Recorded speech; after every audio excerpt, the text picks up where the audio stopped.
Good morning, everyone. I'm really happy to see some familiar faces and some new names. I'm so glad you could join us. My name is Amy Cunningham.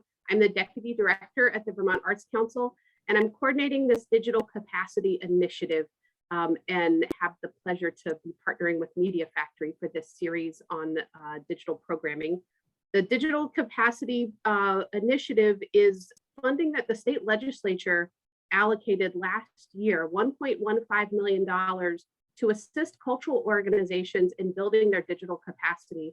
And this is really a response to and a testament to the fact that our cultural organizations around the state, preaching to the choir here, you all did such amazing, innovative work in pivoting. When you suddenly had to shut your doors, we saw artists, arts organizations, libraries, historical societies figure out ways to reach their communities virtually and serve their communities virtually.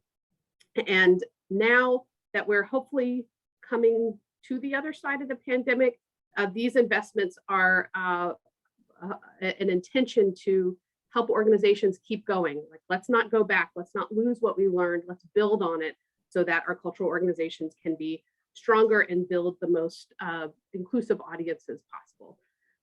So I am, let's see, I got ahead of myself with the digital capacity explanation, but we open all of our public events with a land acknowledgement to recognize that the land we stand on is the traditional unsurrendered territory of the Abenaki people, one of 5 Wabanaki nations who've had a continual and enduring presence here since time immemorial.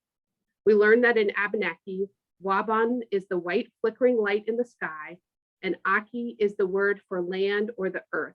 So Wabanaki are the people of the Dawnland. We acknowledge their ancestors, their history, and their presence, which continues today. On the housekeeping side, I want to mention that this event is being live captioned by White Coat Captioning. So to view the captions, you can click on the closed captions button at the bottom of your Zoom screen, then click on the show subtitles option. And I'll also mention, as Jen did, this is being recorded. And so if there's anything you want to go back and rewatch, we'll have this up on our YouTube channel on the Arts Council site within a week or so. So thanks again. Huge thanks to Jen and Ross from Media Factory. They are rock stars, and I think we're going to have a great morning. Back to you.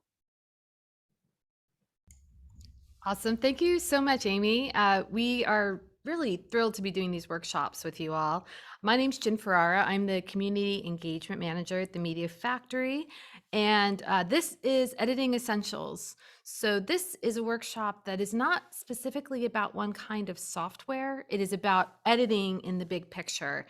And that we're going to talk a little bit about software options, but we're going to talk a lot more about how you put together a story, how the choices you can make in editing can actually really enhance your communication and take your video to the next level. And I will be honest and say this is my favorite workshop. So I am so thrilled to be doing this here with you today. And I'm going to pass the mic to my colleague, Ross Ransom, to say a little more about himself and the Media Factory.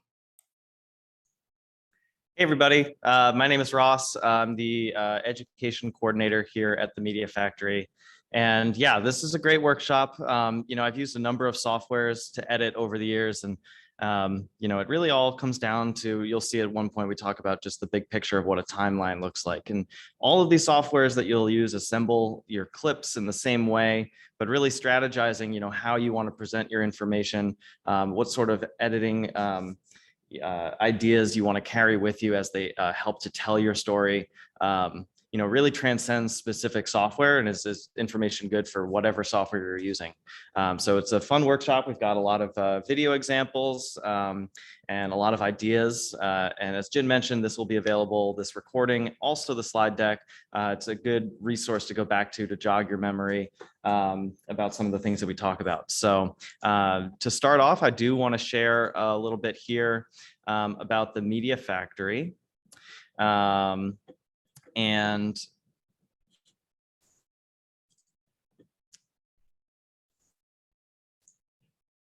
Media Factory is a community media center in Burlington, Vermont. And while folks are coming into this this workshop, from all over the state, talking about the Media Factory can help, I think, contextualize what these community media centers are for you, where you are, because throughout the state, there's over 20 media organizations like us that provide free membership, access to production equipment, be it cameras, microphones, even computers and editing software, so that you can tell your non-commercial stories, share them with your community, and create that kind of local media making culture, and a good, it's a really cool way to see what's happening around you and to be involved with your community, to check out stations like us. And it also, makes it easier for folks to get in to the process of making media, by providing free access to equipment, but also workshops as well.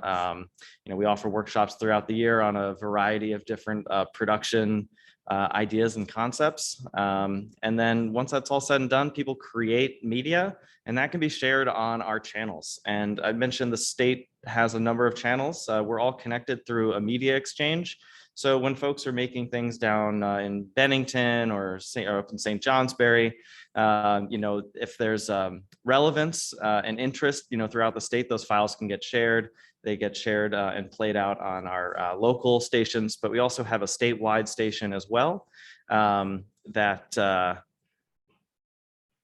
folks can contribute to share their stories with people throughout the state. I've always enjoyed working here. It's an exciting opportunity for a lot of people in our community, and I hope that folks reach out to their local access centers and see how they can work together.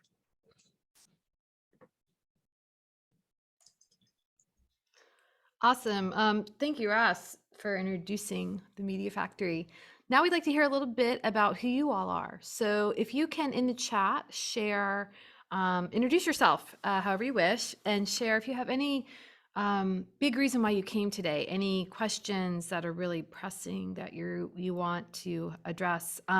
We will do our best to answer your questions, and also try and point you in directions of resources if we can't answer them that someone else might be able to. So please go ahead and do that right now. Just say something in the chat about who you are and why you're here. And I'm going to go ahead and pull up the screen. I'm going to share my screen and share a little bit more of the concepts that we're going to be addressing. So we are here. Big ideas. So I really love this quote. I read it several times from a couple of different places. One of my favorite books that's out of print now is Making Documentary Films and Reality Videos, and I'm pretty sure this comes from that book. Editing is the reality that comes from the possibilities of the production. So, you have all of this content, you've recorded a 2-hour event, or you've conducted all these interviews, or you have this entire, series of scenes that you've shot. But what at that point is there's all these different things you can do. Now you're going to be making choices. I like this image of the sculptor because I really think that, in some ways you're taking away stuff when you edit, right? You're cutting out the excess, but it is also additive. So first you're subtracting the stuff you don't need, but then you may be adding extra things like sound effects and image effects and titles and other content that you're combining. So it's a really exciting and interesting process. I feel like in media here, we have folks who are really big on the capture side, cameras, the production part, or you're really into the editing side. And I mean, of course there's overlap, but there's definitely like some teams. So it'll be interesting to see how you all feel about this. This is what I just want to share as well. And Ross, if you can check out the chat and let me know if there's any, in the introductions, if there's any questions that are coming up that we want to address right now. These are the big things we're going to be talking about today. So hopefully we'll cover this for you. We're talking about everything from getting started with your post-production, and looking at the footage. Then we're going to go into some details about different types of cuts and different ways of using B-roll and cutaways, how you put it all together, what you add to it, like audio and titles, and a little bit about color correction, which is kind of becoming accessible for people. For a long time, that was just really out of reach. And of course, how you save it and get it out there into the world. So again, this is not a specific software that we're focused on, but the big picture ideas of all of it. And I think altogether, it should be great.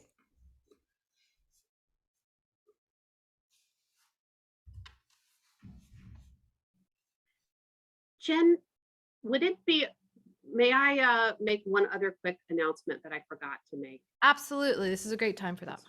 Okay, good. I was looking for a natural segue because I wanted to make sure that everyone saw in the chat, of course, our digital capacity grant program, the deadline's coming up April 20th. I know that many of you are applying for funds through that grant program. I wanted to let you know that there's some of you have experienced delays with the federal government in getting your new UEI.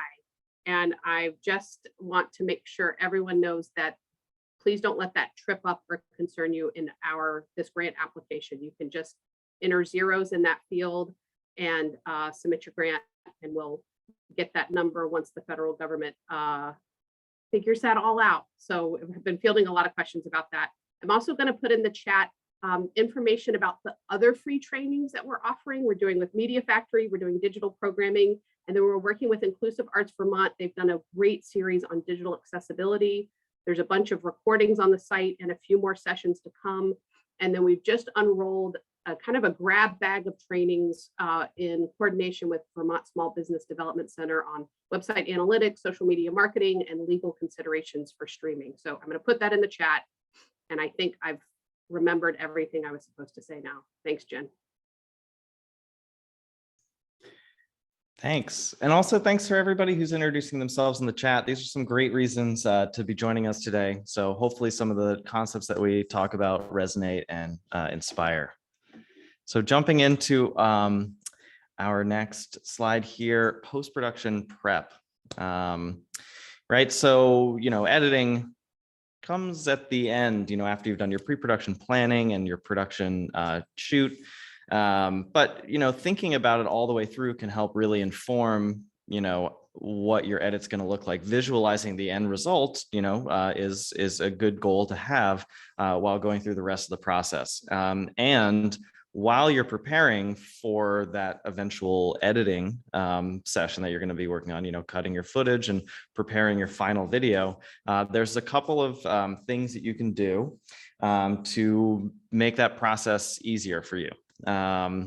Couple of things of advice that we have. One is to work locally, meaning that, if you're using a lot of hard drives to store files, a lot of that's really good for archiving, for keeping footage available and on hand. But when working with software, most softwares work better if it can access your files directly from the device that you're editing on. So using an internal hard drive is good, but also keeping your files together in one place. Media management is a really big, it's easy to overlook it. It's easy to dump everything into a folder, but the larger the project that you're working on, the more you're going to want to make sure that everything is really organized and also backed up. Sometimes, it's frustrating when, you lose some of the edit that you've been working on, but sometimes it's almost impossible to recreate some of the footage that you've captured. So while you do want to work locally, you also want to back up your files. So if anything happens, you still have those files. I've had drives fail that have had footage on them, and, but they weren't backed up. I've not had an experience where they've been backed up, but I've had experiences where they weren't. And so now I always make sure to do that.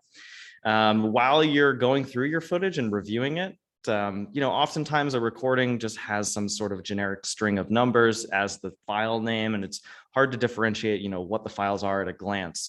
So you can use a tool to log your footage. Here's an example that we've created at the Media Factory. This is a video editing log sheet.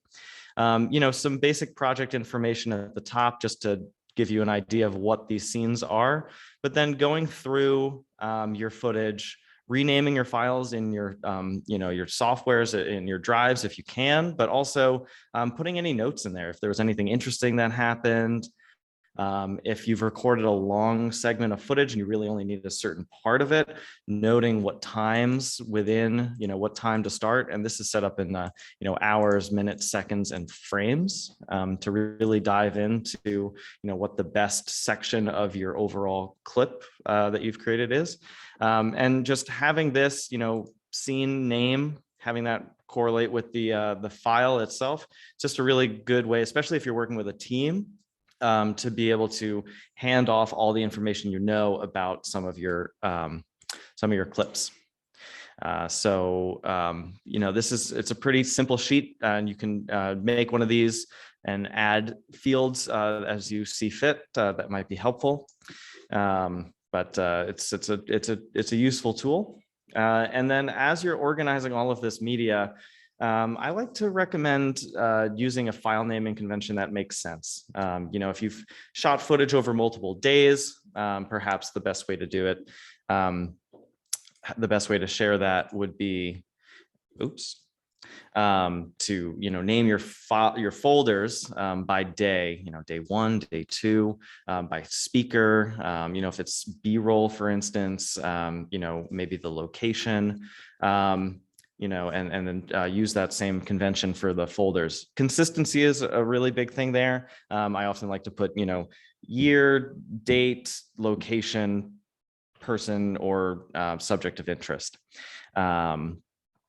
in some of those names. Another thing that you can do is create a paper edit.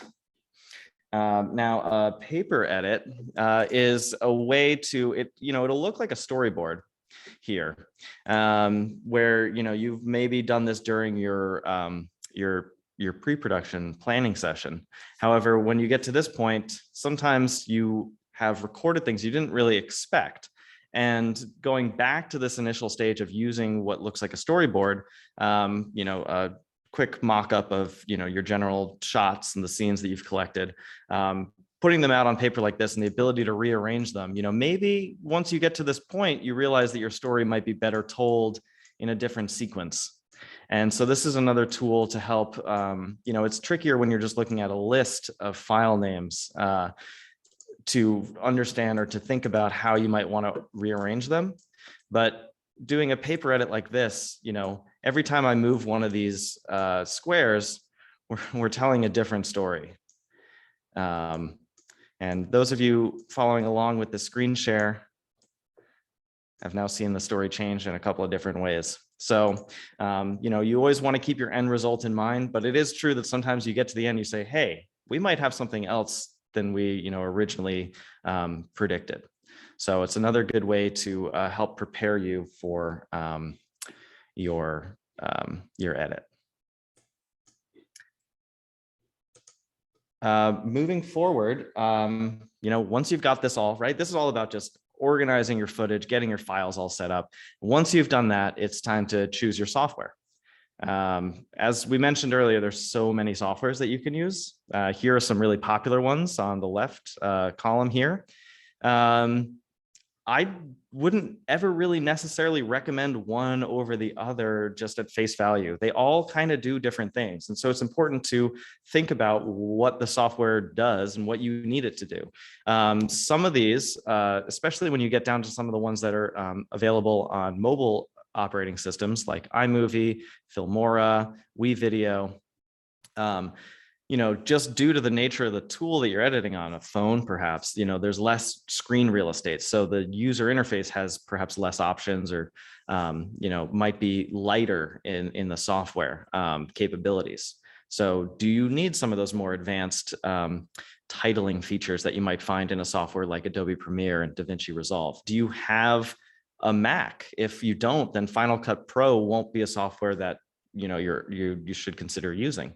But some good questions to ask yourself throughout is, do I need to edit green screen? Will I need to be using certain, color correction and chroma key effects to tell my story?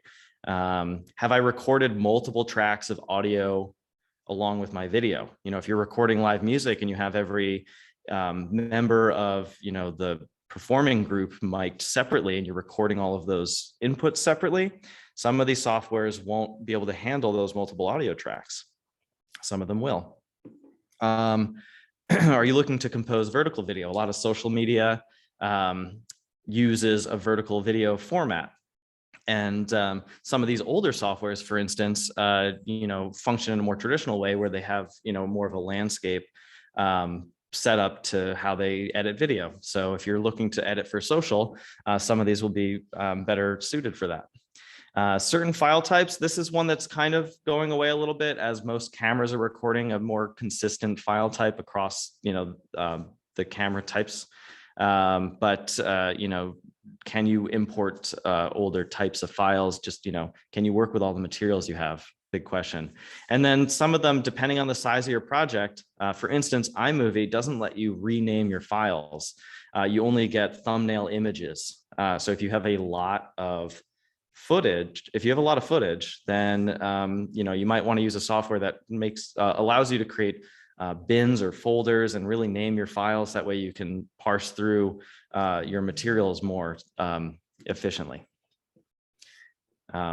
Always a good consideration. However, once you start editing, all of these can do the basic edit, right? They can all assemble footage in sequence, add in supplementary footage like BRoll on top to, further, enhance your storytelling, add audio, sound effects, transitions, some of the things we'll talk about throughout this workshop.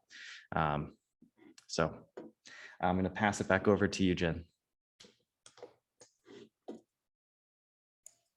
Okay, awesome. Thank you. Someone just asked a question in the chat about which editors are best for social media. And, partially we're not going to specifically recommend one for you here. This is a different kind of workshop, but most of them will do a social video. And as Ross was saying, you just sort of need to know what your considerations are. Do you want to do vertical video? Well, then just check as you're looking at the editors you have access to and see if they do them. I can say off the top of my head that you can do vertical video for sure with WeVideo, with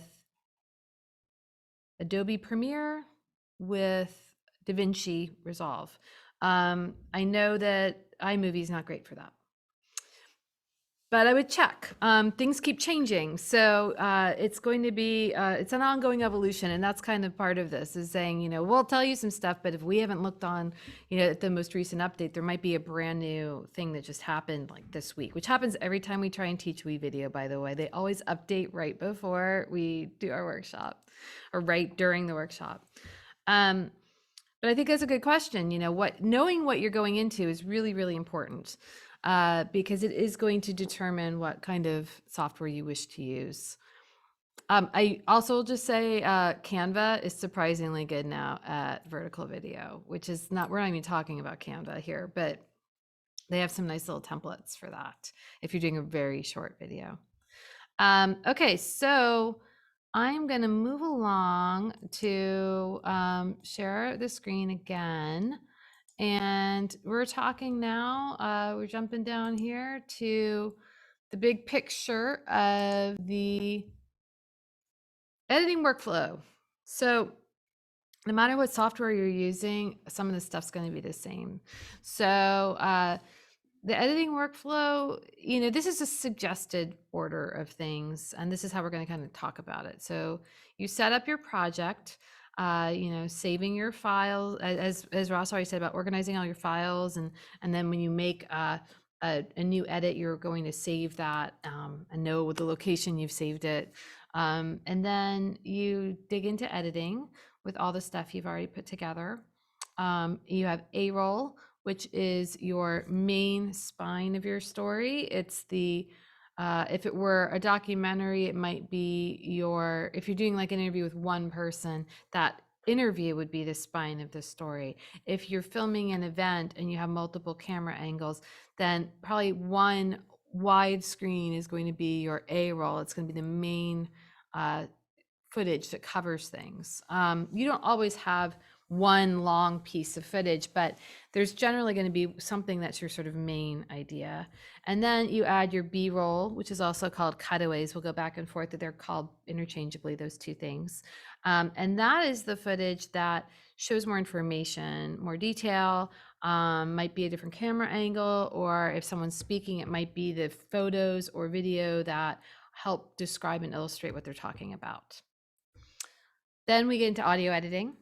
So that is both the audio levels and the sounds that you've recorded, removing sounds that are like maybe incidental sounds you didn't want, or just cutting for content. But then you're also adding things like maybe some sound effects and additional audio that conveys more of the story.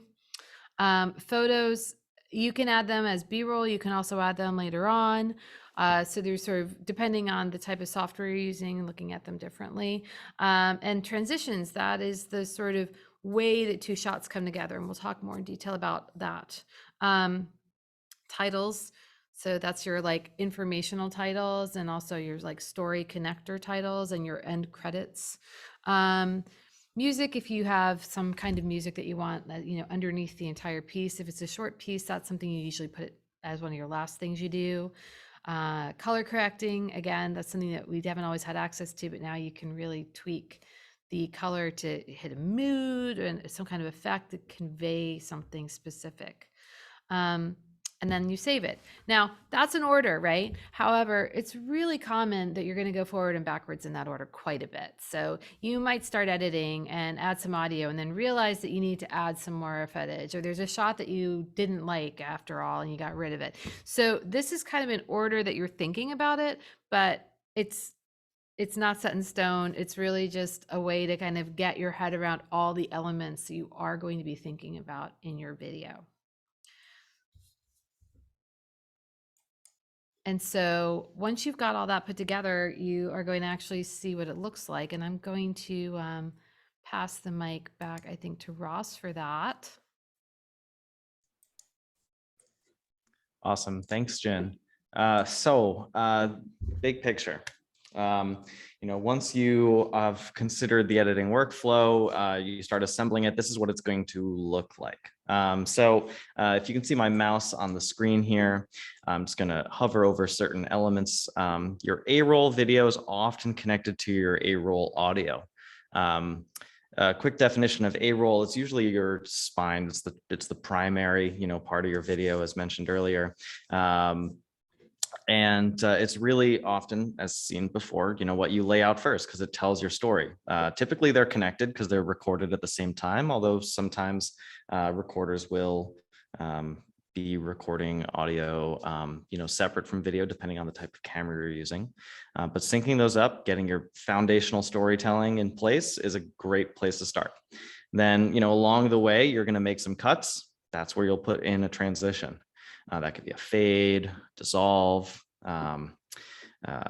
and sometimes without a transition, you might just overlay some B-roll video, the supplementary video that you've recorded to, provide additional clarity to what is happening in the A-roll video, break up some monotony, just provide some different perspective or some more interest to your story. Laying some music underneath, some sound effects are also things that you can put in there to enhance your story. And this will repeat horizontally across what we call a timeline throughout, your whole video. Basically, these elements in different places, depending on what you want your story to look like, throughout your edit. So if you look at the big picture like this, this is just, I guess, 2 scenes with some B-roll music and sound effects. But when you boil it down like this, these are the elements that go into very simple, quick social media videos, and also, long feature films. This is what it looks like for really anything, which is kind of cool to boil it down to just looking at it like this. Some further examples to see it extrapolated across that timeline. We can see some of these examples. For instance, this first one is a collection of photos with voiceover, music, and titles. So a little bit more advanced than the previous one, each of these are. But as we can see here, we have a photo slideshow of varying lengths, right? We can visually see the size of these cells are larger, but they don't contain any audio in this blue section, right? Because they're just photos. So to enhance the video, we put some music in. We bring the music up, fading up from the beginning, fading down when somebody comes in to maybe add some description to the photos that we're seeing. And then as the voiceover goes away, we bring the music back up. We have some titles in and out from the clip, you know, to bookend it like that, as pretty typical place to put some titles. And of course, you'd then also place them throughout the you know, the edit as needed. You can also combine video and photos. So here we have a video that has audio, and you can see that while we had music come up in the beginning, once the video's audio comes in, as to not interfere with it, we bring the music down. But we don't get rid of the music entirely in this edit, for instance. You know, it's just it's a music bed. Comes up when the photo's here. We cut away to some some photos here on top of this video. One interesting thing about this is when you look at a timeline, you want to think of it as like a bird's eye view, and every row is overlaid on top of what's beneath it. So in this case, we have the photo here, and the photo's opaque. It's not transparent. We can't see through it. So while there is a video track underneath, we don't see that. However, audio can be layered. So if any multiple rows of layers of audio that you have, you know, depending on what their balance is and how much volume you've given each track, that's how much they'll show through, or you'll be able to hear them. So in this case, we'd only see the video. Sorry, we'd only see the photo. We'd hear the video. We'd hear the music a little bit, but we wouldn't see the video. And then after these 3 photos go away, we'd go right back to seeing the video. And it's pretty common to layer the visual track, even with things on top that you wouldn't see, as just a way to either keep the audio going underneath, so that way you're still getting the, you know, whatever the audio is on this video, but also just to, you know, make it a little easier to edit. You know that if you're just throwing something on top as a cutaway, you're only going to see that. And then in this final example here, it's all video, but you can see that the cutaways here, you know, same thing. We've removed the audio though from these videos. You can see that these blue audio sections are empty. The audio has been taken away because the editor didn't want that audio to overlap the audio from the A-roll, which is this, you know, this main line of video here. And in this case, this cutaway is used to overlay some of these transitions here. So that way we don't necessarily see them, we just get the benefit of the audio from those tracks. So this might be, you know, somebody talking about something that's taking place elsewhere. And while we still want their, you know, maybe their interview while they're talking about the house they grew up in, some of the video that we've taken outside of that house, for instance, doesn't need audio and can just lay on top like this to, you know, provide some more clarity to what we're hearing from the A-roll track. It's fun to get creative like this. Oftentimes what I like to do is find some video that I like and try to deconstruct it. You know, think about what the layers would look like. You know, am I still hearing the video that I heard earlier while seeing something different? Perhaps that is, you know, utilizing a B-roll cutaway. Do I still hear some music? When is the music getting louder? Best way I think to learn about this, because there's, you know, the combinations could be endless, is to find something you really like and see if you can deconstruct it using some of the vocabulary that we're talking about here. Oop, going too fast here. I'm gonna switch it over to Jin here to talk about B-roll.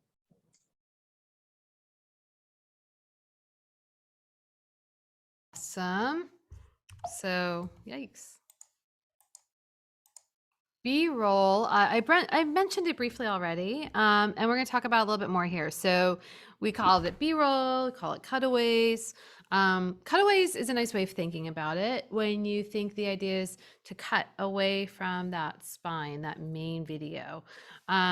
B-roll is also a way of thinking about it, sort of interchanging, and this is an old school like film reel thing where you had like 2 rolls of film and you had your A roll and your B roll and you would cut between them.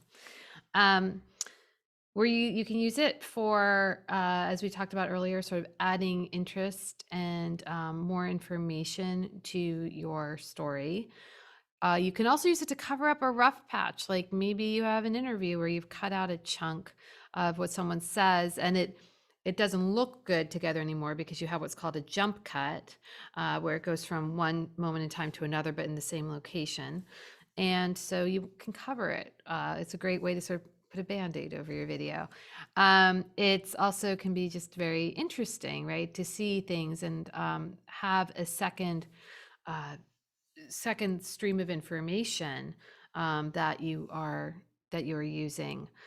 Um, and then B-roll is really just, you can never have enough of it. I guess that's the thing. I would say no matter how many productions I've done, I always wish I had a little more. I always wish I had filmed that one thing. So, this is tough because we're talking about editing. And so the assumption when you're learning about editing is you've already filmed. But if you haven't filmed yet, and actually this is something I like to say a lot, is that if you learn how to think like an editor, you are a better producer as well. So if you get all this stuff filed away, you really can film things with better ideas because now you know so much about B-roll. Now, when you are out filming and you say, oh, I think we're good, let's call it a day. Wait, maybe I can get a couple more detail shots. Maybe I can get like one more angle because you probably will end up using it. If you've already finished filming and you are in your final crunch for editing and you really need B-roll, there's a few things you might be able to do with the content you already have. One thing is to just take a shot from your A-roll and maybe just zoom it in at a different angle. So if you are filming, at a high resolution, there's a bit of forgivable wiggle room in there from what your cameras put out and what you're actually going to probably output to, especially if you're doing web video. And that's where you might want to zoom in, and change the perspective a little bit. Like this video of me, you might be able to, come in a little closer.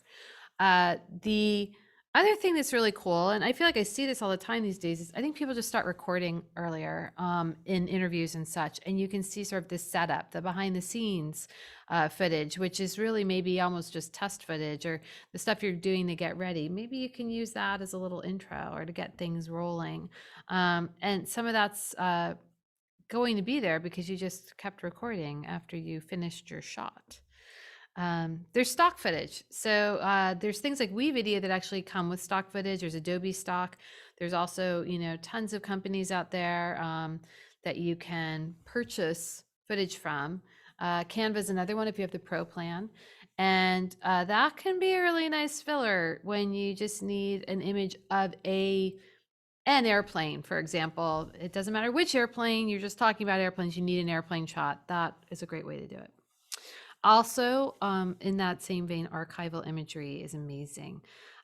There's some really cool things out there. I got some great footage from the New York Public Library. They've released a ton of stuff into the public domain that you can use with their permission. And I've made some really cool projects using old photographs, and sometimes you can get old film as well, digitized, of course. And all of that can add richness and more information to your video. And then, of course, once you've done that, you have to figure out how are you going to use it, right? So how do you put together all this stuff? And cuts are really important. Cutting is really just the end of one shot, the beginning of the next shot, but it's actually a lot more complicated than that. It can be, and it's cool. Cuts are something that are really just fun ways to continue to tell the story. It's amazing. You have the footage, you have your sound, you have your image, and then the way you put it together is yet another way of telling your story. You can tell that I'm team editor, right? So I'm going to share this video. This is sometimes a little video is sums it all up way quicker and more essentially than we can. So we're going to share this video, 9 essential cuts every editor should know.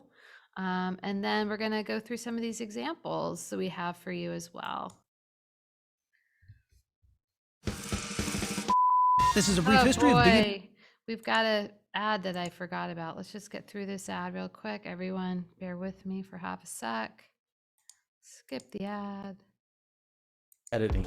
Editing is taking all that you went through in production, from the perfectly lit shots to the awful takes you never want to look at, and turns it into a story worth watching. Which program you decide to edit on doesn't matter. It's about finding your voice. And that's what I want to talk about today. You see, there are a few cuts that you can try out that add a whole lot more weight and meaning to your video. Let's call it 9 essential cuts every editor should know. First things first, let's kick it off with the basics. It's gonna be your standard shot. Now this is exactly what it sounds like. It's gonna be the end of one scene and the start of another. It's just putting 2 clips together, no flair, no fuss, no added meaning. Number 2, my personal favorite, the jump cut. It's gonna be just that, to jump around a scene with the intent of speeding up time. Now this can be done for comedic effect, but also as a way to simply demonstrate the passing of time. Usually it's gonna be taking one long take, cutting it up throughout the middle, and then putting it all together into one piece. Cut number 3, the J cut. So you've actually seen the J cut way more than you realize. It's just simply leading into the next scene with the audio like this.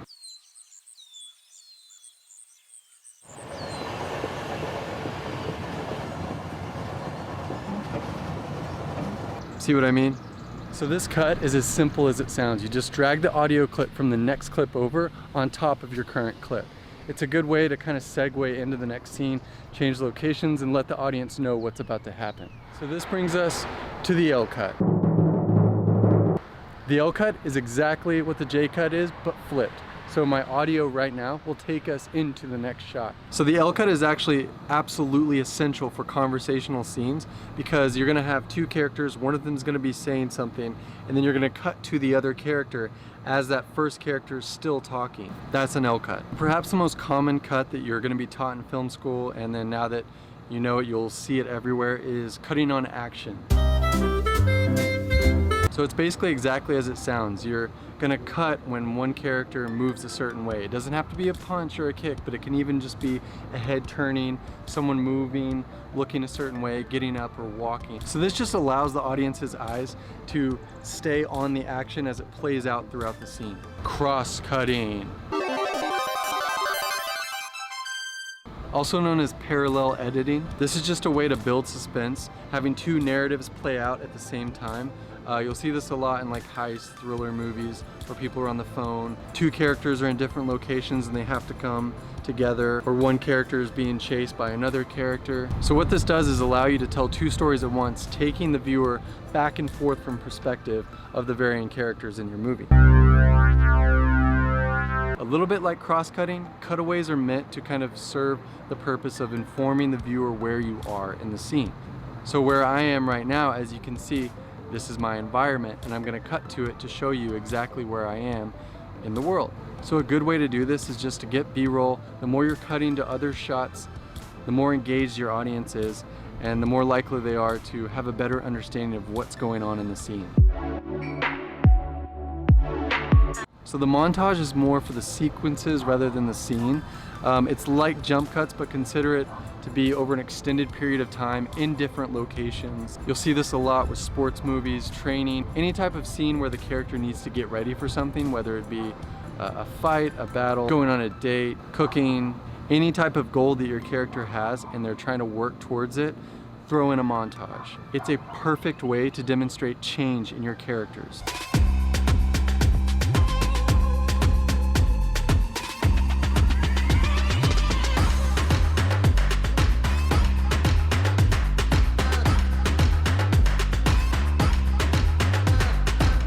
Last but not least, match cuts. So one of the most iconic and impressive cuts in filmmaking is the match cut. And what it is matching a character's actions into the next scene. So it kind of follows into the next frame, creating a fluid motion. It's the melding of two environments to create a seamless cut that takes the audience from here to there before they even realize what happened. My personal favorite, Lawrence of Arabia, whenever he strikes the match and then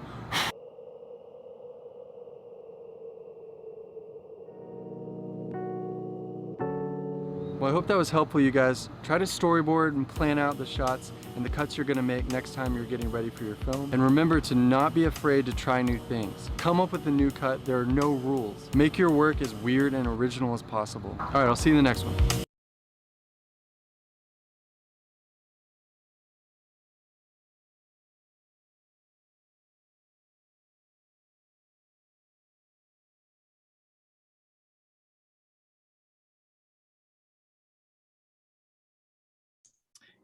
Jen, I think you're muted at the moment.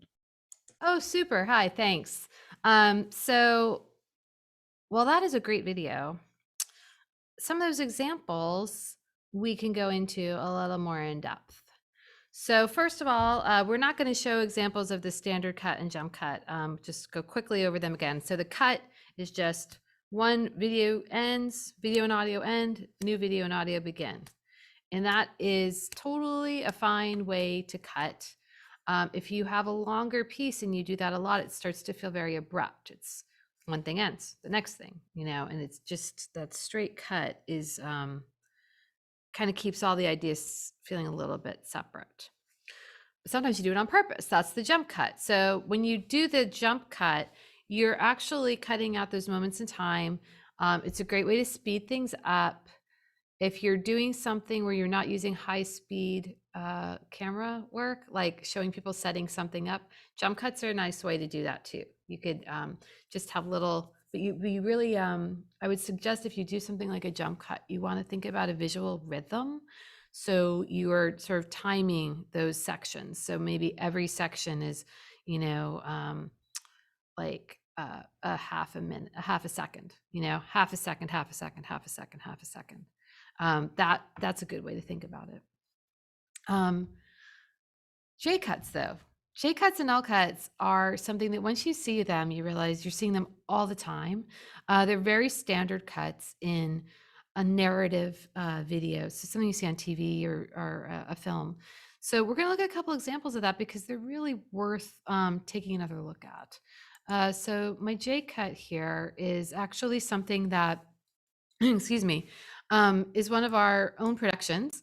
And this was when I was looking for examples. Excuse me, when I was looking for examples, our municipal services manager and one of our producers, Ken French, he said, I use them all the time. That's, a necessity for the filming that he does. And so this is actually something he produced, we produced here, also with Marcy Webster. This is Shelburne Fire and Rescue. And we're just gonna watch a couple of J cuts right now. So I grew up in Shelburne, and our town is filled with everybody from small kids and families to the elderly. And they're our neighbors.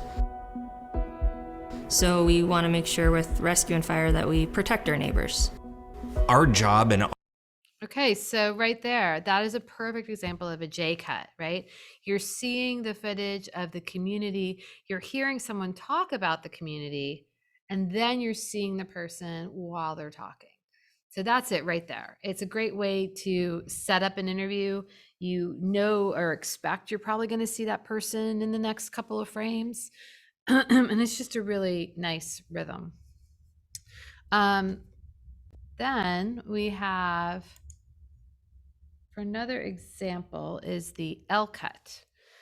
L cut is the opposite, right? So that's where you're going to see the person and see and hear them, and then you're going to just hear them as you see something else. And the example that we have is from a feature film, and I think it's a really good example of sort of how we you can use an L cut to sort of show reaction. So let's see if I have that here. Okay, we're starting right into it. So I'm going to pull it up real quick. Okay. So this is our L-cut examples. We have a few. I'm going to actually play this a little bit. You might even see a kind of JL relationship going on here. You did? Bigger, scarier, cooler, I believe is the word that you used in your memo. You cannot have an animal with exaggerated predator features without the corresponding behavioral traits. What you're doing here, what you have done. The board will shut down this park, seize your work, everything you've built. Okay, so there were a few L cuts there. And what's nice about those cuts is that while Dr. Wu is talking, he's saying, I did what I did. I made these giant dinosaurs because of you. And so you're seeing the reaction in that L cut. You get to see, while he's still talking and explaining the situation, you get to see the reaction of this shareholder who's realizing, oh, okay, well, this is a problem that we've created. You know, it's a nice way to lead into someone else speaking, but also to see how they're reacting to what the first person's saying. And then there is the idea of cutting on action, and we're going to talk about that a little bit more. I have some examples of that coming up in another slide. Cutting on action is, again, a way that you can sort of keep momentum happening while there's movement. It makes things a little punchier. So sometimes what you're doing, I've said this a couple of times now, I'm gonna keep saying the sort of visual rhythm. There's a way that you create a rhythm with the images that keeps people watching and feels upbeat, or sort of the tempo you wish to have. And then I think, Rasa, you're going to share the next couple, right? So I'm going to pass it back to you. Absolutely. Thanks, Jen. And as I mentioned in the chat, for some folks that were checking it out there, they probably saw this comment, but there are so many good resources on, for instance, YouTube for some of these cut examples. And it's really cool because you get to see, you get to see what the editor is doing. You get to see the result right there. Just some further explanation of some of the stuff in the chat, being with the J and the L, the audio is that like tail or hook underneath.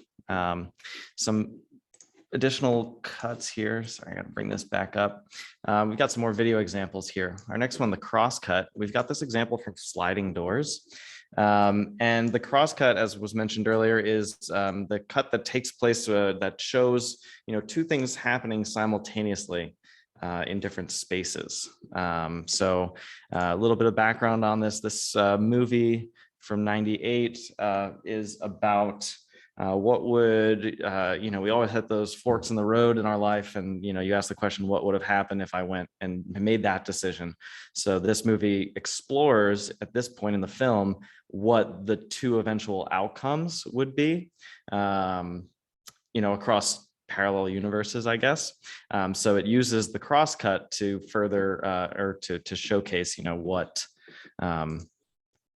what is happening in each timeline.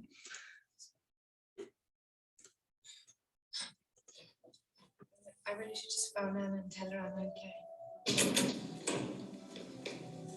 Helen, I love you. Helen, wait, please, wait.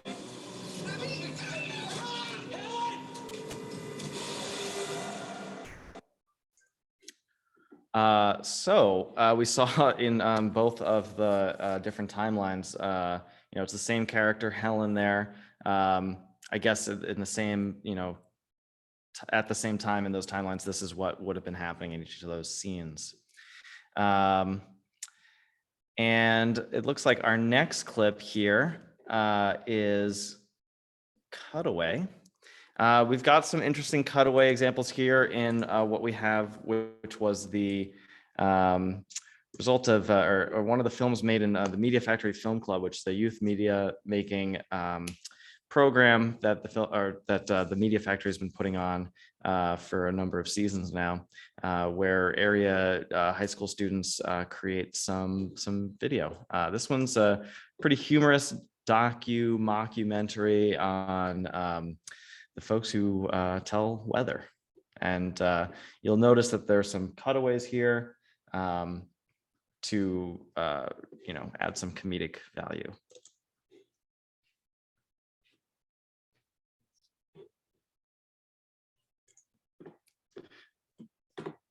I'm just gonna make sure that I've got a note here that my audio is not being heard.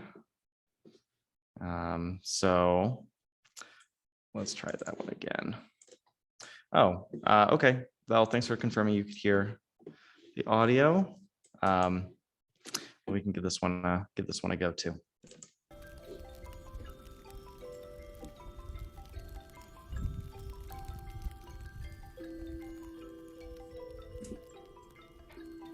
What would you say to people who call your work convoluted or unnecessary? They don't understand the craft. They don't understand me.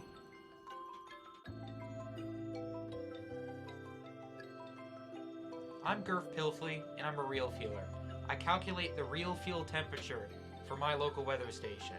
I take my job very seriously. Every day, I wake up, I put on the real feeler's uniform, and I get outside with my instruments and my knowledge and do the work that no one else in society can. Weather work involves a high degree of precision. One misstep and I could disrupt between 3 and 7 picnics. So that video there, it's pretty rapid fire humor there throughout with some of those cutaway examples. But if we picture what we just saw, right? We had Gurf Pilfley was there in the tree house in the beginning there. We're sitting down, we're doing an interview, right? So we're having that explanation. He's talking to us there.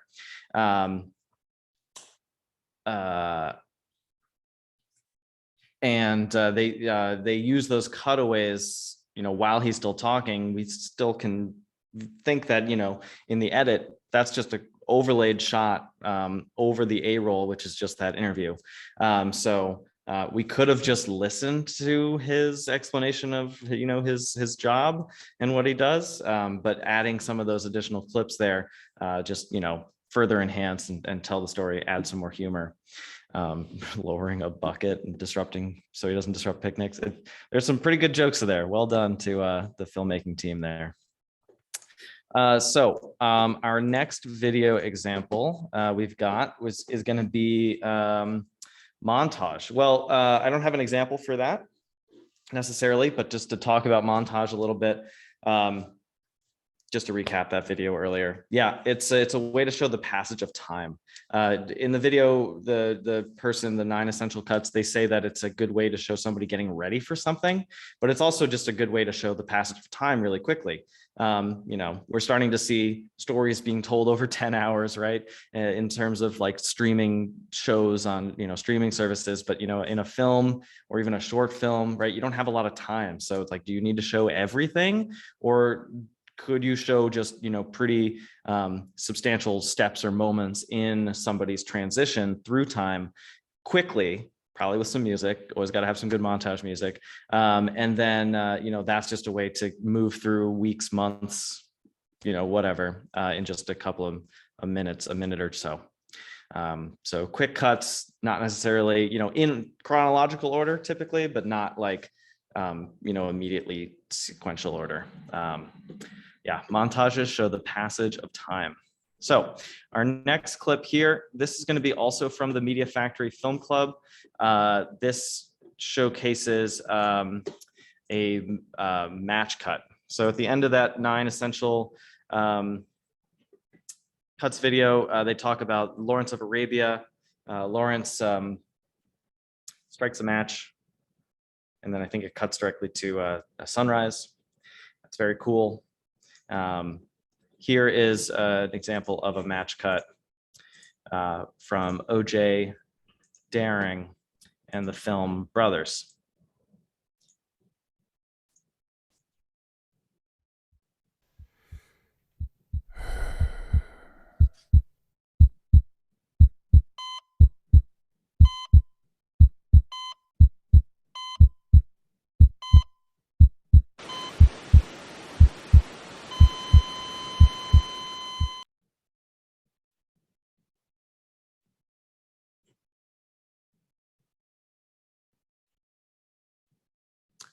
some brief technical difficulties as we buffer.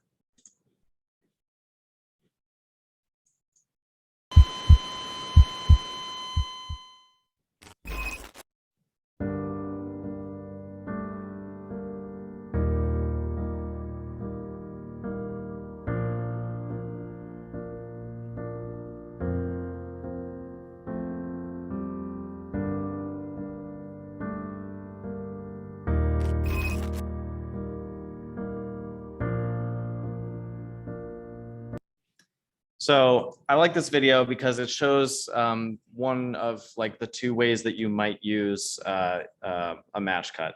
Oftentimes a match cut is to move people through space or time really quickly, and in a way that's like really seamless for the audience and kind of cool. In this, we're doing the same thing, but it's necessarily, it's looking back, it's a reflection, it's using memory. Which is a really interesting way to use a match cut because we're in the same physical space, but clearly we're at a different time. And OJ makes this apparent in the video through the edit by use of changing the color palette that we'll look at. We'll get into that a little bit later. Changing the color palette and also, introducing another character. We're clearly seeing something that either happened before or after, definitely in another place in time. So match cuts are a cool way to move through time, to move through space, and it's always pretty exciting. In the video there, they showed people jumping. I think they were jumping onto a bed and then it falling into some water. So it's a really cool way to just move through time. You don't see a lot of match cuts, but when you do, and if you can recognize them in the moment, usually they're really creative. It's a really cool cut to recognize when you're seeing it in a video, because it does take, that kind of cut has to be planned beforehand. That has to be something that was thought about in the pre-production planning. You don't just come up with these two shots that move through space on the same action and say, hey, look at that, this will work together as a match cut. It's very deliberate, and therefore recognizing those is always really fun in film. So that wraps up that slide there with some of our video examples. Those of you who will have you'll have access to this this slideshow afterwards. You'll be able to click on those links and watch any of these videos in full or revisit them. So cool. Jen, I'm going to pass it back over to you for our next bit. Thanks, Ross. Yeah, seriously, this is some of the most fun stuff we get to talk about. We've looked at a lot of different kinds of cuts, but now we're gonna do a kind of just a little bit of a specific dive here into multi-camera editing. So some of those cuts that we already talked about could have been done with one camera set up lots of different ways. It even could be done with some additional footage that you're bringing in, source footage. Multi-camera editing is its own special thing because you're usually, in that case, recording something from several perspectives at the same time. This is great for folks who have performance venues, who are recording some kind of event, who are doing theater, who are doing music, who are doing talks where you have multiple cameras set up, storytelling, anything where you've captured maybe an entire event from more than one angle, and now you're trying to figure out how to put it together to make the most of it. And so there we go. That's the uses. Those are many of the uses of multi-camera editing. We talked a bit about the match cuts idea, trying to have two shots that are really cutting from the same location. But then there's as you're doing this, you're thinking about, I guess we're using the word match. I'm thinking about that as I'm talking. Match cuts a little different here. We're talking about how you're really cutting from one position to another in a way that it might feel seamless. You might be going for a feeling like if someone's singing a song and you want to show multiple angles, you wouldn't want to lose part of the song. You would want to see the whole song performed, all 3 minutes, but maybe cutting back and forth between two cameras. You could be using that also, like in that kind of example, maybe the person's playing guitar and you want to see sort of more close up on their hands, or, just an angle where you can see them performing, and then a wider shot where you're seeing the whole space. This is where we're going to talk a little bit about the 180-degree rule, because it starts to kind of be useful here.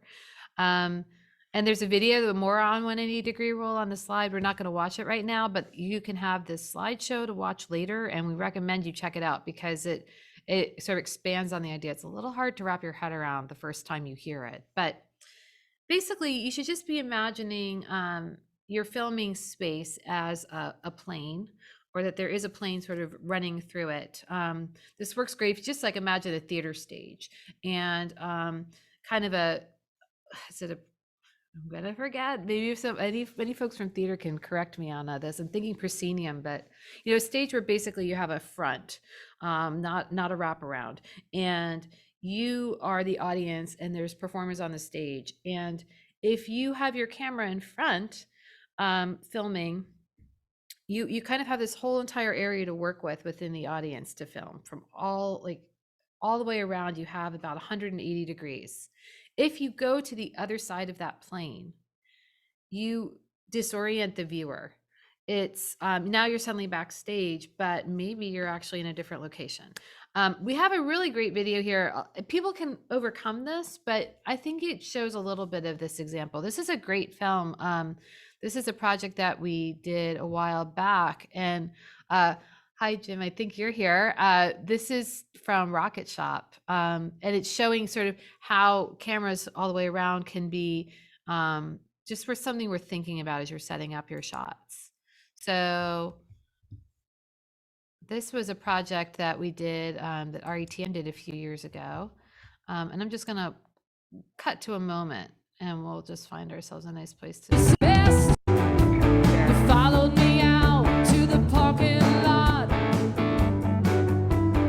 That's one camera. You had it all planned out, but I did not. Oh, buffering Vimeo is running slow today. I'll give it a sec. So what I'd like you to do, I'll just set this up a little better. Count the number of cameras, and if you can sort of see where they are in relationship to the stage. And you can answer in the chat. All right, I think we're gonna have enough to go with here. This is a perfect example. Here you are working with music, and you're seeing multiple angles, because you wanna see this is a band, you wanna see all the performers, but you also wanna hear the whole song. Let's see if we got this. Interesting that we're seeing a sort of slowdown here with Vimeo. If not, I can sort of scroll through, but it's not quite the same effect. Here we go. Followed me out to the parking lot. You had it all planned out, but I did not. Great. Well, I was the last, really was the last to see what you had in mind. Perfect. Okay, so I counted 4 cameras, and what we see, we had a close-up of the piano player. We had a closer up camera on this side over here, of the guitarists. We had a wide shot, which was sort of the full band view right here, where this is what maybe is your A-roll in this case, where you're seeing the entire performance space. What's good about this is this is probably, you're going to be able to see every single thing here, and then you can make your choices about what you're cutting back and forth between.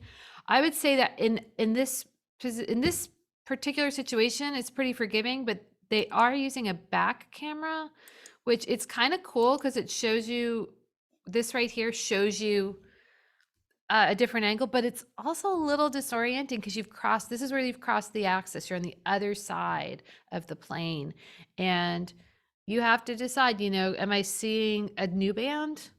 The lighting looks really different. What's happening here? It just takes you a little bit out of your head. One way that people do it is they kind of keep moving the plane. That's in that video. So go ahead and watch that later, and you'll see a little more about it. It is definitely a consideration if you're doing events, is to think about where you're setting up your cameras to begin with.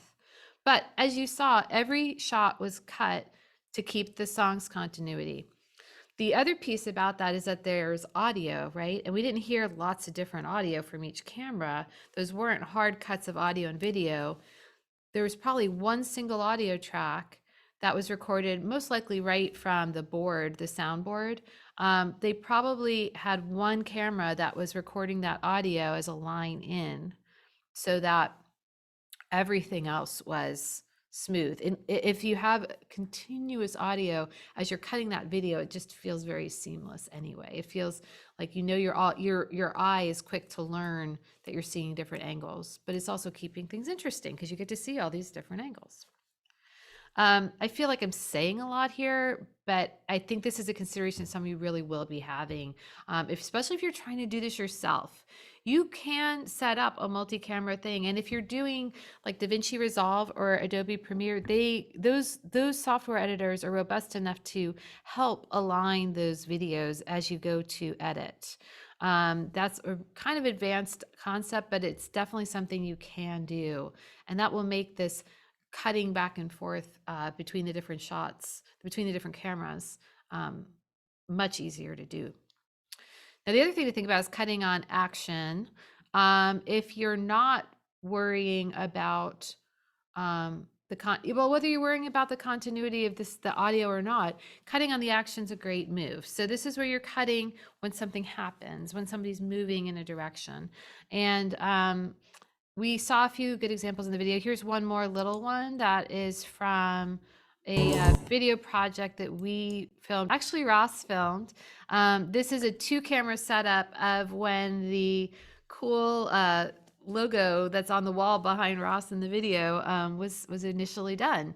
So this is 2 cameras, and this is a and you can just see sort of the back and forth cutting is happening when the motion's moving, and there's one particular cut we'll take a nice look at.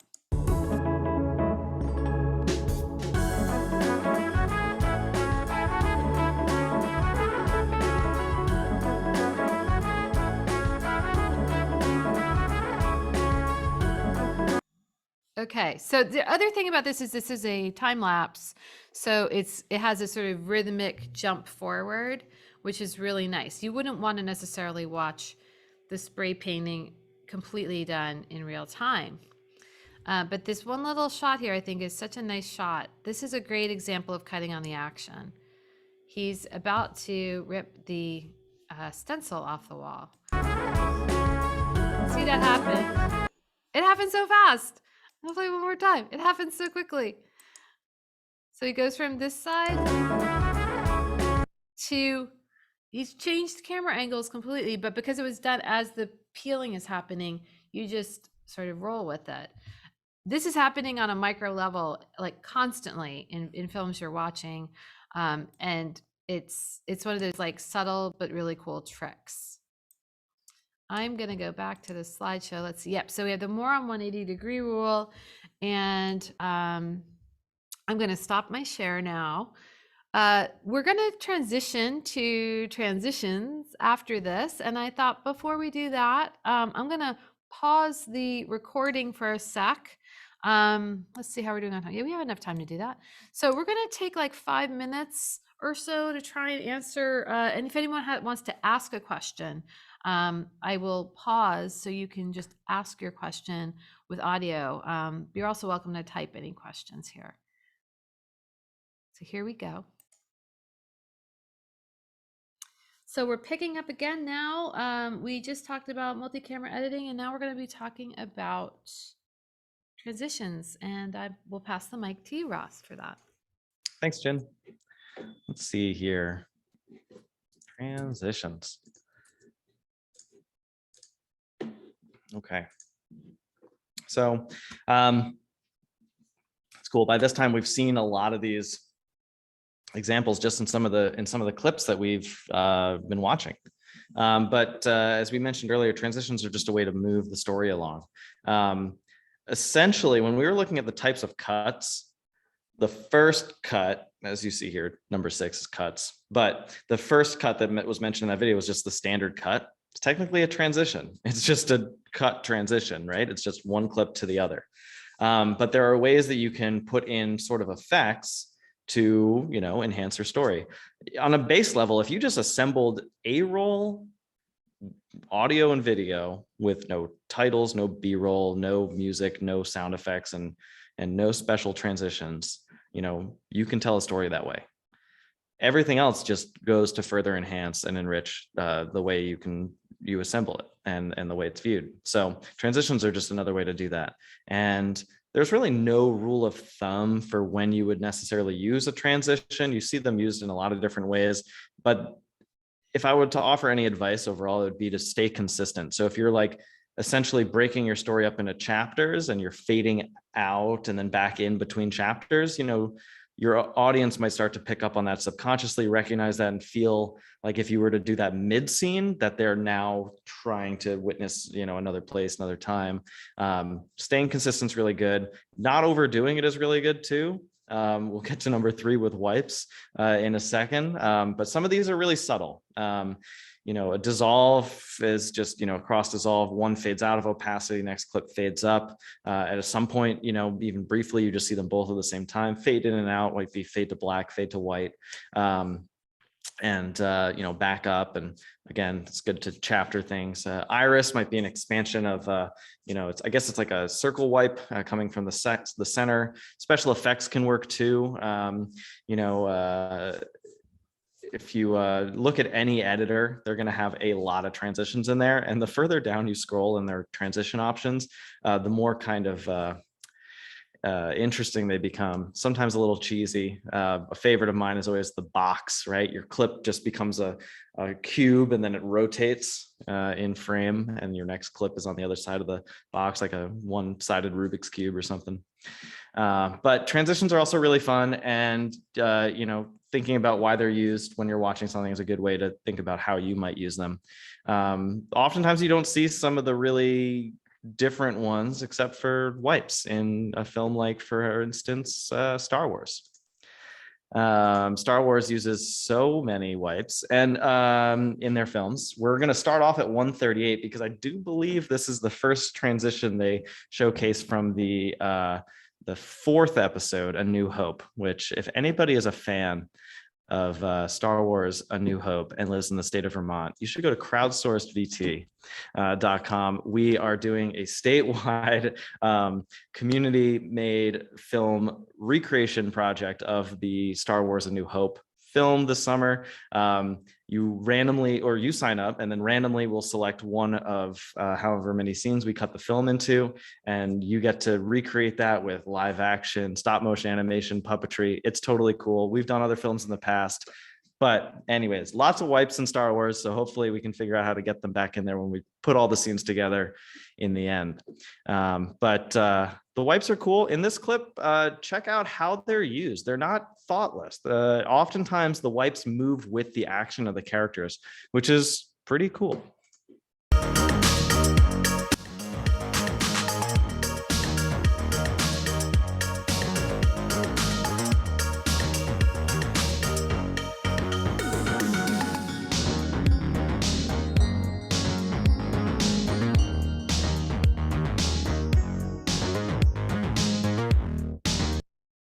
And there are a lot of them. In fact, I think at the end they do a breakdown without episode 9 in the mix, but including the 2 one-off videos, movies, 173. So definitely get used a lot, and pretty fun for sure. So thinking about what clips you might use or what transitions you might use, it's something that if you remember, the editing workflow is kind of towards the end. Of course, it's because you have to have footage assembled and things like that. But one other thing to keep in mind while you're working with transitions, is if you put in a transition that involves 2 clips merging together, perhaps in a dissolve, for instance, then you might just pay attention to what that does to your timings of other things connected with that, music, sound effects, just because the time that it takes to dissolve might change the duration that your clips are actually present, since they need to be brought over onto your other clips in order to dissolve into them. Something to do at the end, but it always is a little bit of like micro editing there. That's when editing starts to, at some point, you just got to call it, but totally cool. So I'll check the chat while I pass it over to Jen to see if there's any questions on transitions. But Jen, I'm going to pass it over to you for our next slide, titles. Thanks, Ross. I also just have to say, I've decided my favorite of the Star Wars wipes is the one where they're lifting a broken C-3PO up, and as they're doing it, it wipes to a new scene. I think that one is just very, very nice. So now we're going to talk about another one of my favorite things, which is titles. Pretty much every video editor has some built-in titles, and that is fine. You can totally use the built-in titles, but sometimes you'll find that they're just really limiting to what you're doing. You know, we're all creatives here. We want to tell stories and we want to do them in an interesting way. So I want to share a few other ways to think about it. So first of all, it is good to know the main ideas, the sort of vocabulary of titles. So there's text on the screen that is just sort of the most basic idea of a title, which is kind of any text you're putting on the screen. But then there's things called lower thirds. A lower third you've seen a million times. It's what's on a music video. It's what's on the news. It's often in documentaries. It's the way you introduce people. There's a standard about it being down low that it kind of comes from TV that, excuse me, you can mess with, but in general,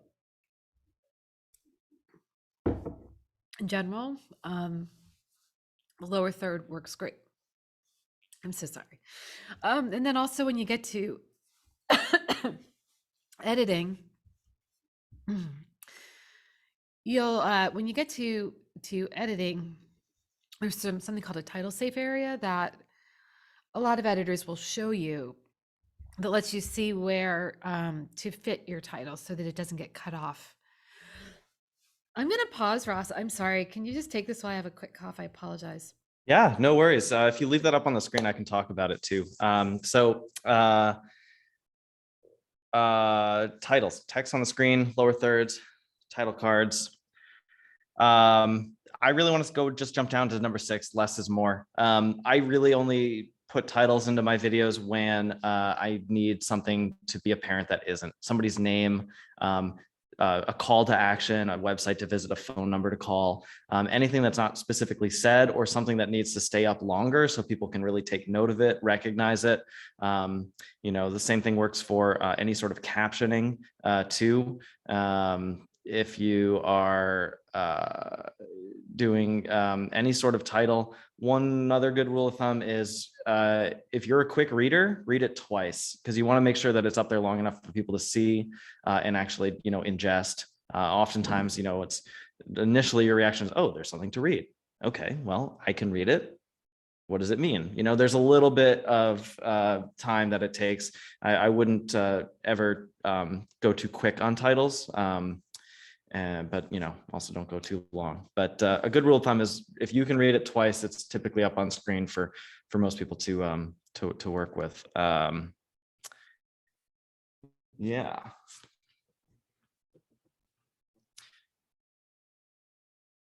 A couple other things you can do here. Lower thirds, that's one way to put somebody's name and title, a phone number. Title cards, that's usually like a full screen thing where the title, it's the only thing you see there. Let's go back to Star Wars. I guess technically the title scroll, that's going to be a title card. It's got movement, but it is the only focus of the shot is the title, is the text on the screen. Less is more, but there's some cool ways to integrate it too. Jen, I think you've got a clip here making it part of the story. Yeah, I can share a little more. Thank you. So we're not going to talk a lot about captioning right now, either, except to say thank you so much, Diane, for captioning today. Captions are becoming a really common tool inside social media. For example, they can auto generate captions. And we're continuing to try and figure out how to do that best here at the Media Factory, whether we're doing stuff on YouTube or we have auto-generated captions, when you have cable television. It's definitely part of accessibility, and I really recommend folks who are doing a lot with video to look into different ways you can caption, and to that workshop that Amy suggested around accessibility and web accessibility is going to also be addressing this, I'm sure. So that's all I want to say about it. Is it's important, and it's definitely come a long way, and it's becoming more, there's a lot of different ways to do it, which is great. And then pardon me, then this last idea of making your titles part of the story. There's so many ways you can do this. And this is an example I'm going to show that from a video where they've really actually planned out their film with the titles as part of it. And I think this is a really creative, cool way to do it.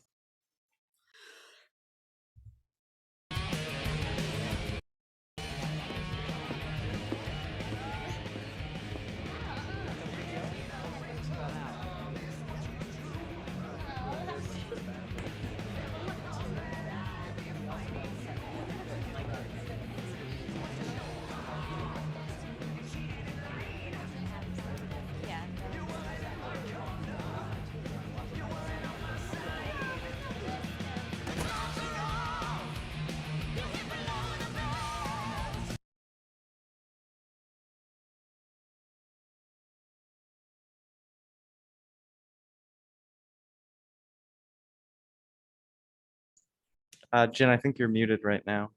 Hi, back again. So I'm a big fan of School of Rock, and I really love how the story is sort of revealed. This character, the main character's passion for rocking out is shown from the very beginning by going into some underground music venue, and all of the titles are, different kind of like concert promo posters, and then the actual title of the film is a neon sign. So yeah, okay, Richard Linklater's got a bit of a budget, but the part with the like photocopies, you could totally do that. There's tons of stuff where people, there's sort of a thing where people hold up signs, and there's things like magnetic letters, making shapes out of objects that are all kind of fun ways to play with the idea of titling. And if you do that in conjunction with captions, you can make sure that all the information is clear, but also you have these sort of visual layers that you can build and start telling more of your story from the get-go. And then I'm going to pass it back to you, Ross, to talk a little bit more about audio. Yeah, absolutely. I was just thinking one creative way that I've seen really useful, honestly, way that I've seen titles used recently was I was looking at some tutorial for some software, and they said that if you're looking to access any of these videos in another language other than what was spoken in the videos being English, here's the link to YouTube. YouTube has a number of languages in their captioning system. Enable the captioning, choose the language that you'd prefer from their options. And I thought that was a really cool way to make things more accessible, just through the automated, and I don't know how good YouTube's captioning automation is, probably decent enough. I don't know. But I thought that was a really cool, great step, trying to open up access to some of the videos. So happy to see that. And I was also thinking, I was at the movie theaters recently, and I just wish I had like some augmented glasses that would put captioning, because I can't watch anything without subtitles. So hopefully we get that for the movie theaters soon. Sourcing audio. Of course, audio is so important for video. We've talked about this in some of the other workshops in the series, but sometimes, in addition to some of the audio that you've captured, the person speaking for your interview, or audio for the sounds of the B-roll, sometimes you just need some more audio. So oftentimes there are so many film libraries out there, video making libraries that you have to pay for, subscription fees, maybe by use per file fee, with really high quality sounds, and great music beds and whatever like that. Oftentimes those are really marketed towards, big production house, or, whatever size production houses that are making a lot of material need a lot of this. But also, surprisingly, you'll find almost the same quality, if not exactly the same quality of stuff from royalty-free sources too. There's some websites that I really like. One that I like often for music is Incompetech. It's I forget the individual's name that runs the site. But Incompetech is a cool site for music and graph paper. It's the two things that they offer. But the music's really high quality, and all they need is attribution for the artist. Can't remember their name right now. Some other sites that are great around the web. Jamendo is a good one for music. They do have a fee service. There are some tracks in there that you can get for free. But for sound effects, I even like some like freesound.org. That's a really good one. That's a user uploaded site, but a lot of the sounds there are really creative. A lot of them are Foley, which is really cool, which is how I want to talk about number 2. But without skipping over number 1B here, musician pals. If you create your own music, if you have friends that create their own music and they let you use the music, that's awesome. It's a great way to,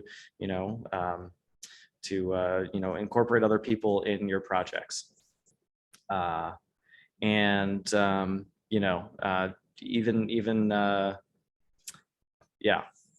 Recording audio. So some of those sites like freesound.org, the lights keep going out on me in this room, but freesound.org, a lot of those are recorded by people. They're uploaded. That's called Foley sound, which is like taking a sound effect to represent another one. We don't necessarily see what is generating the sound, but if it sounds close enough to what it says it is, you can use it for that. For instance, you can either, get a bunch of horses and have them gallop and record their gallops, or you can have a coconut and take the two halves and go to the beach and clomp them in the sand, and it might sound like horses running. People might upload that to a site like freesound.org, and you can then access that and use it in your footage. It's really kind of cool thinking about how some of the sounds are created. Oftentimes, in a video, you don't see Frodo Baggins walking through Mordor with a microphone in hand. So it's a lot of those sounds are brought in afterwards, and a lot of them are not necessarily the sounds that we're hearing. They're just things that sound enough like what they need to represent that they work. So that can work for you on a budget. It can work for you for access for materials. And it's pretty cool. Balancing audio is a really important thing. You don't want to you don't want to have too much of a good thing. So if you're going to have music and sound effects and dialogue, you want to think about how that's all going to work together. And if some of them should be omitted or lower in the mix, and so forth. Room tone is also really important. When you are working in a space that has a very particular tone, or you anticipate that you're going to be cutting up some footage a lot. Oftentimes when you create those jump cuts, the audio doesn't seamlessly carry through. And without having some additional room tone of just a blank recording of just that native room's tone, like the room's tone, just open the mic, everybody's quiet. If you don't have that to like kind of put into those cut areas, it becomes really noticeable to the viewer that something's missing, something's a little off. You can cover cut A-roll with some B-roll. People don't see the transition cut, but if the audio is inconsistent throughout, then people start to pick up on that. And then speaking about consistent audio all the way through, music's just a really good way to carry people through a story. It's a good thing, obviously, for things like montage, but it's also good for interviews. Spoken word, you want to be conscious of what type of music, what type of tone it sets, what type of emotional response you might get. But music's a really good way to have something that just rhythmically moves your video along. And even if it's just a music bed that's really low in the mix, having it in there sometimes, if you choose that's, if you deem that's the right thing for your project, it can be really valuable.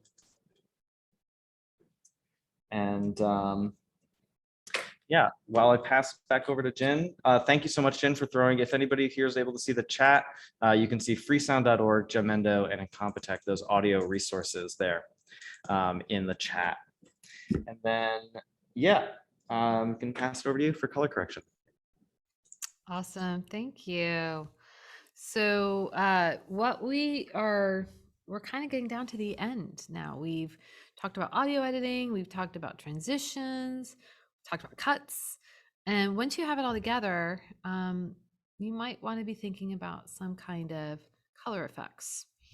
And so I have, let's see, I'm going to share my screen in just a sec, but let me get that up for you. We are gonna take a look at color as a storytelling device, which, you know, that's kind of a lot to think about, but it's actually really amazing. Color correcting has come a long way. It used to be that, and it's still true, you need to start with a nice, strong video image, but color correcting now is something that can be added to your workflow to create a tone, a specific tone in your story. But let's just go over sort of the basics. So first of all, the main color correction concepts. We talked about some of this in our production elements workshop. When you're on the production side of it, you're talking about how hot or cold your lights are and how warm or cool they are, and worrying about getting your white balance set. Once you've gotten to the editing side, you can sometimes correct for white balance. You also are just calling it your color temperature, whether it's warm or cool. And that's a place where you might be adjusting something. You're also thinking about your saturation, how bright and vibrant the colors are, how much color you have in your image, or, you know, maybe you're doing a black and white film and you take all the color away. Contrast is going to be how dark and light and how extreme that is. And, you know, a rule of thumb when you're adjusting some of that is that you still want to see a little bit of detail in your lightest and in your darkest colors. So if you have a black chair, you want to be able to see maybe the stitching in the chair a little bit. And if you have a white shirt, you want to be able to still see the folds of the shirt. So you're kind of adjusting some of those things. And then hue, which is pretty complicated, but is really going to be changing the colors in kind of in concert with each other through cyan, magenta, all, you know, sort of the different color spectrum. And that was a horrible way to describe that, but I think you get the gist of it. And then there's this thing called LUTs, L-U-Ts. They are basically a filter for video. So if you've ever used Instagram, you know that there's all of these like preset, you know, ways you can adjust your image. And it does all that basic color correction as well as a few other things where it boosts certain colors and it takes down other colors. Let's do the same thing, but for video, and you can purchase them. And this website, we're showing this website not saying, oh, go buy some from this company, but they just have a really great way to demonstrate what LUTs can do for you. So some of these examples I really love. They have sort of a sliding scale. You can see the before is on the left in each of these and the after. So the image quality starts off good. That's important to know. These are good quality images, but look at what they do. They've really gotten rid of the greens. It's really a blue and sort of tan tone. It has a really different feel. Maybe a little bit fancier, maybe a little bit out of time. Maybe you're looking at something from the past, or you're looking at something that feels like it's from somewhere else. Has a little luxury to it. This is an example I really like because this is what we all see as snow, but this is what we want to see as snow. They've really boosted the blues here, and the whites are much cooler tone. And see how the white here is much grayer. It's a much more vibrant, crisp view of snow than maybe is reality, but it gives you this effect of what you're going for. Some of them, it's subjective and it's really about the mood. So here, this is a very nicely balanced image, I think, in terms of the lights and the darks. And I love that green, but that's then affected and taken way down. So it's much darker image. There's much less detail that you can see here. But if you're trying for this effect of this, it's extremely moody. And then we'll just look at one more of these. Let's see, this one's a good one. So this is one where they, again, sort of gotten rid of the sort of green colors and really changed the tone, pinking up on the sort of the pinks that the person's wearing and making this almost monochromatic feeling, like it's all sort of a pink toned image. So LUTs are great. They're super fun. You can use them with things like Premiere and DaVinci Resolve. And when you use these, they're really creating a very different story. I've used color correcting at times to do things like maybe to show two different scenes, like a past and a present, right? You might have all, if you're looking at a story, there's so many things like this. I was thinking about recently I saw Station 11, and I think they did some stuff with LUTs to show the different time periods, because they jump a lot in time, and they're doing things with their color effects to give you that feeling of a time or place that's different than another one. You can also just do it overall to give a general feel to something that you're doing. It's important to understand, you can also do some of these corrections manually in more advanced editors. Like DaVinci Resolve's very well considered for color correction. That's what a lot of people use as their go-to for color correction software. And it's really important to understand the difference of the color relationships and the color wheel. And this is a video that's really nice that addresses a lot of this. And so I'm just going to show you a little bit about hue. Remember, I said hue's a little hard to describe, but they do a nice job. This is a great video series actually to watch. Some movies choose an affinity of hue, utilizing a monochromatic color scheme. Those are just fancy ways of saying that a movie is mostly one color, or neighboring colors on a color wheel, also known as analogous colors. The Matrix is a classic example of a movie that mostly uses one color. That color? Green.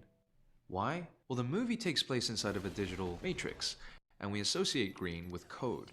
Plus, the green in the Matrix has a certain sickly quality to it, reflecting the overall state of affairs in that world. Welcome to the desert of the real. Next up is the S in HSB. So you can see that is a really effective and brief video that's going to sum up a lot of the big concepts of color correction. The last thing I want to say about it is, well, there's two things. Being consistent, the palette that you choose, you want to stick with and make sure that you're creating, every one of these things is a communication tool, and color is also a communication tool. So if you are going to tweak the contrast in some of your shots, you need to understand why you wouldn't be using it in all of your shots. Decide how you're telling that story. Is it across the board, or is it to show a certain time, a certain place, a certain way of thinking, a certain character's voice? Be consistent about that. And then the other thing is that fix it in post idea is just not great. You have to start with a well-exposed image. A lot of the things we discuss in the production elements video about how to make sure that you have a well-exposed image, from setting, using lighting, making sure your exposure is good, your focus is good. You still need to walk into the editing process with a good visual before you can do all these cool effects to it and have it really do what you want it to do. So that is my my talk about LUTs and color correction. There's a lot more to it, of course. If you are a Media Factory member, we have a edit suite that you can use that has a lot of color correction tools, including a special monitor that's really giving you the full spectrum of colors that are coming up in your video. If you're in another area, you should see if your community media center also offers that. It's really does take your work up to the next level. And if you're doing stuff online and it's social media, maybe you don't need as much of this, but if you're creating a video, if you're creating a longer form piece or something that's going to be on display somewhere in a gallery or something that you're going to be using for a long time, it's really worth thinking about what you want to do to make it look as good as possible, look and sound as good as possible. So Ross, what do we do now that we've put it all together? Well, we got to watch it and we have to see what it looks like, see if we like it. And there's some guiding questions that we've arranged just to help with that, that time of reviewing your work, which is our slide, reviewing your work. And these are all questions you can ask yourself. But honestly, as it mentions here, these are also great questions to ask another person. Of course, some things that look good to you might not look good to somebody else. And, getting all alternative opinions and some additional feedback just can really help you either get past a point where you're troubled in the video or help you see something that you didn't see. Sometimes it's really easy to get kind of tunnel visioned in your edit and you overlook certain things that become really obvious for somebody on a fresh view. So some questions that we have that you can ask yourself or somebody else. How does it look? Do the visuals flow smoothly, match the story? Do they add more information? We often talked about in this, less is more. And so, somebody might be able to tell you that or tell you that you need to add some more, or maybe that these visuals aren't quite exactly helping them understand what's going on. How does it sound? That's a really good one to ask somebody else too. I know oftentimes when I'm editing video, I get really caught up in the mix. Like, did I get that subtle noise in the background right? And then like some people just won't even hear it and that's fine. Or maybe they do hear it and you're like, that should have been a little more, whatever. Reviewing your work in this way just helps you, identify those areas to go back to. Is there anything else that you notice? Are there distractions in there? Can some things be adjusted? Again, getting feedback from somebody else with some fresh eyes. It's just such a good way to push you to the end of your story, to the end of the editing process. I mentioned earlier that at some point it's good, you just got to call it quits. I don't think I've ever finished an edit where I'm like, I don't want to do anything more to this. It is exactly how I like it. I will go back in and tweak things here and there. But sometimes sharing it with somebody and asking them about some of those points where you're stuck and they're just like, no, that's totally cool. Just helps you move on, which, you got to get the videos out there. I've definitely spent too much time editing videos. So a lot of these questions are just really helpful for me and hopefully for you too. One additional thing I do want to say for reviewing your work, on the less is more thing, we've covered a lot in this workshop. I'm just looking at this list that I have here to the side of all the slides that we've gone through, and there's a lot here. And honestly, if you are just starting out making video, don't try to tackle all these things at once. Don't try to employ all of these different tips and tricks. Start basic, just get the handle on what you're doing. And every time you go back to edit a new video, you'll want to include some more.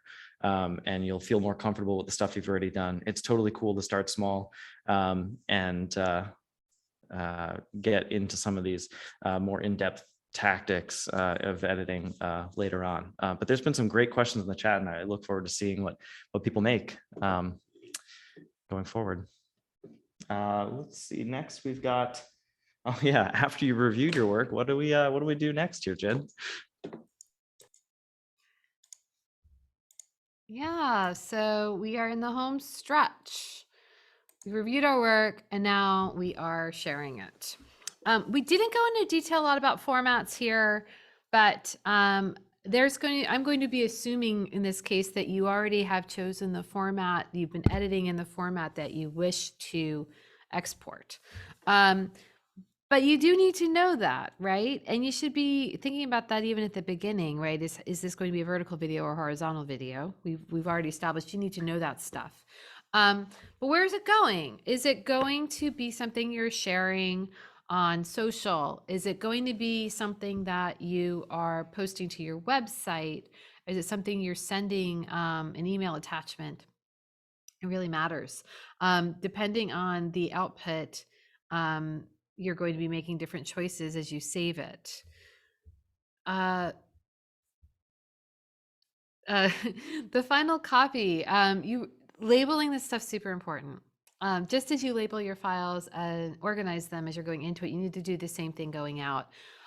You can actually go, a timestamp where you save it at the year, month, day, hour, minute, second. You might find that's not a bad way to work if you are continuing to make edits. You might have a few finals. If you do the final, that's a really hard way to label things. So considering the date and timestamp is a good way to output. And then if you decide to make a tweak after you watch your final version, you can do that. Definitely make sure that you save it at the highest quality you are able to. And when I say you can, if you're editing on an iPad and you have limited storage, you may have some considerations like that where you can't save it at the largest file size. But if you have the ability to, you should be saving this at the best quality. You want it to be a full screen image, not a tiny little thumbnail. Sometimes settings, stay from a previous edit. It's really worth checking as you export all of the options in your editor. And then you want an archive of this. If you think you're going to edit this project ever again, odds are you probably won't, to be honest. But if you decided you were going to go back and use the project files, you want to have all of that zipped up and saved, and that would include your footage. So this is a huge amount of stuff you'd be holding on to.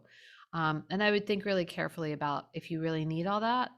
But at the very least, you need to take that large file of your finished beautiful piece and put it somewhere safe. So you may have a version on Facebook, but you also know you've got it saved on a drive, you have it saved to the cloud, you have it backed up, because you've done so much work. You want to make sure that you don't lose that along the way. At this point, you're done with your first edit. And, as Ross was saying, I think it was great points, Ross, that you just don't worry about all these things at once. This is about thinking like an editor, having these considerations in mind while you're filming, thinking about what choices you want to make when you do a project. Trust me, when I am putting something on social media at the beginning of the week to promote a single workshop, I am doing much less of these things. I am thinking about what I can get out in 10 seconds worth of video content. It is a very small project, and many of these considerations aren't that significant. But if you're working on a long piece, if you have a lot of contributors, if it's a big collaboration, this is going to be really, really valuable for you, and everything in between, right? I just want to share, we're wrapping up here. We have about 30 seconds for some questions. And I'm just showing you, we have some stuff coming up. We have a tech session. That's going to be a great one for those of you who have very specific questions. We are going to send out a little, we're going to have a little survey available for that one. I think it might even be when you register, that just asking you to tell us what you want to address. We will try to make sure to have some ideas ready to go that day. But that's kind of whatever you want to talk about regarding media production and editing, we are there for you. And then, follow us on social. If you want to see the other workshops we have, they're all free or with a suggested donation. And then we have just, our website. So please check all that out.